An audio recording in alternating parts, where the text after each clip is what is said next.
ये कहानी एक राजा और एक बौद्ध भिक्षुक सन्यासी की है।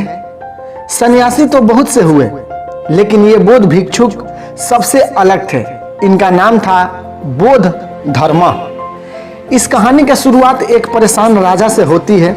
वह राजा अपने मन को शांत करने के लिए बहुत प्रयास करता है, पर उसका मन शांत नहीं हो पाता है। वह अपने राज्य के बड़े बड़े विद्वानों को वह अपने महल में बुलवाता है और उन सभी से उपाय पूछता है। लोग तरह तरह के उपाय राजा को बताते हैं, पर कोई उपाय काम नहीं करता। एक दिन एक व्यक्ति राजा के पास आता है और कहता है, आपके मन को शांत करने का उपाय है।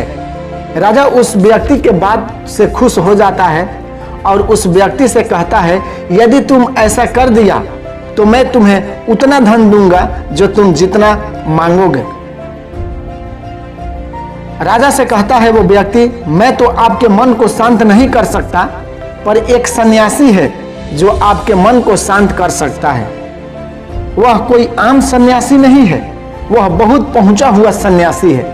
आप एक बार उससे अवश्य मिले, वह आपका समस्या का हल जरूर निकाल देगा। राजा उस व्यक्ति से पूछता है कि कहाँ मिलेगा मुझे ये सन्यासी। वह व्यक्ति राजा से कहता है, यहाँ से कुछ दूर जंगल में एक छोटी सी उसकी कुटिया है। राजा अपने कुछ सैनिकों के साथ उस सन्यासी के पास पहुँचता है और उस सन्यासी यानी बौद्ध धर्म से कहता है, मैंने सुना है आप बहुत पहुँचा हुआ सन्यासी है। बौद्ध धर्म राजा को अनदेखा सा कर देते हैं। राजा सोचता है कि शायद बौद्ध धर्म ने मुझे सुना नहीं।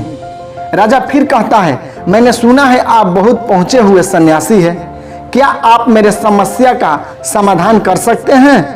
बौद्ध धर्म राजा के किसी भी प्रश्न का उत्तर नहीं देते। राजा मन ही मन सोचता है कि बौद्ध धर्म उसे कुछ उत्तर क्यों नहीं दे रहे हैं।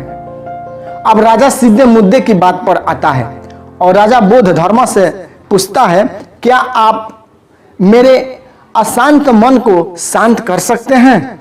बौद्ध धर्म मुस्कुराते हुए कहते हैं और राजा से पूछते हैं, तुम्हारा मन अशांत क्यों है?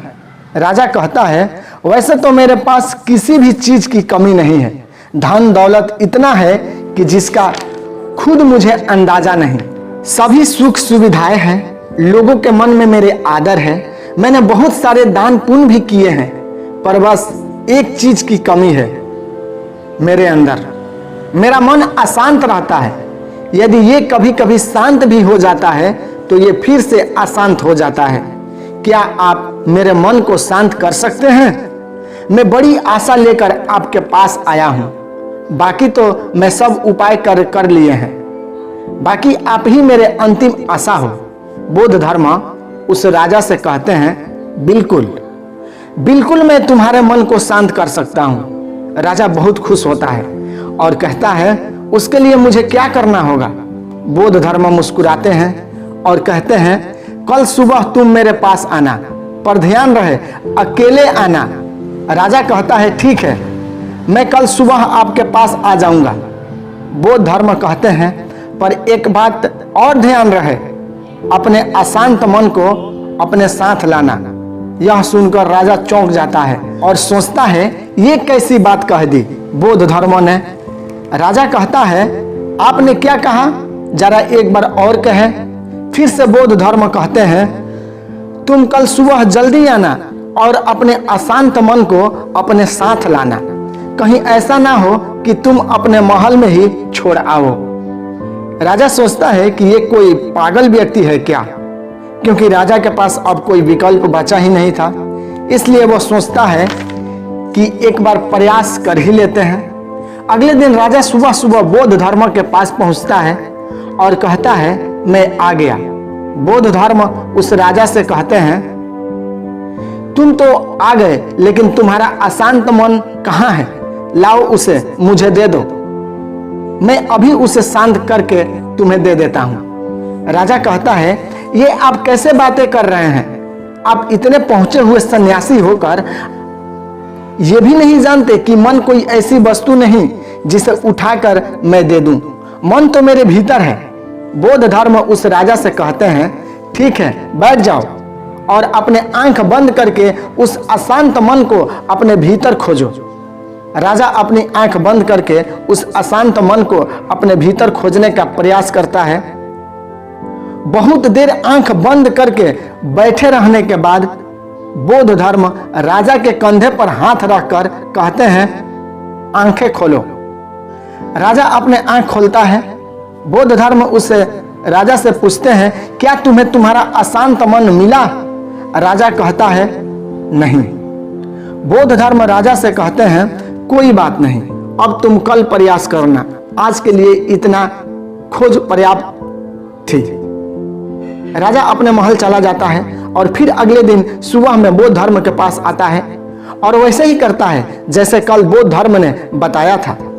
राजा बैठ जाता है और अपनी आंख बंद कर लेता है और उस अशांत मन को अपने भीतर ढूंढने का प्रयास करता है। बहुत देर तक राजा बैठे रहता है। बौद्ध धर्म फिर से राजा के कंधे पर हाथ रखते हैं और कहते हैं, क्या तुम्हें तुम्हारा अशांत मन मिला? राजा बहुत शांत आवाज में बौद्ध धर्म से कहता है, नहीं। बौद्ध धर्म राजा से कहते हैं, कोई बात नहीं, आज के लिए इतना ही पर्याप्त है, अब तुम कल आना। अगले दिन राजा फिर बौद्ध धर्म के पास आया और वैसा ही करता जैसे पूरे 2 दिन से कर रहा था। राजा बैठता और अपनी आंख बंद करके अपने अशांत मन को ढूंढने को प्रयास करता। इस बार बौद्ध धर्म राजा के कंधे पर हाथ रखकर उसके आंख नहीं खुलवाते। राजा अपनी आंख बंद करके बैठा रहता है। काफी समय बीत जाता है।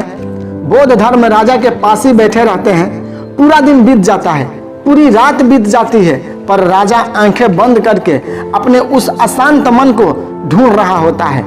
अगले दिन सुबह राजा की आंखें खुलती है और जैसे ही राजा की आंखें खुलती है वो राजा अपने सर को बौद्ध धर्म की चरणों में रख देता है और कहता है, मुझे मेरा अशांत मन तो कहीं नहीं मिला, पर वो शांति जरूर मिल गई जिसकी तलाश में मैं अब तक भटक रहा था। दोस्तों, उस राजा की तरह हम सभी भी अपनी मन की शांति को बाहर कहीं ढूंढ रहे होते हैं। वह शांति कहीं और नहीं, वह शांति हम सबकी भीतर ही होती है। बस जरूरत है तो उसे अपने अंदर खोजने की, भीतर ढूंढने की।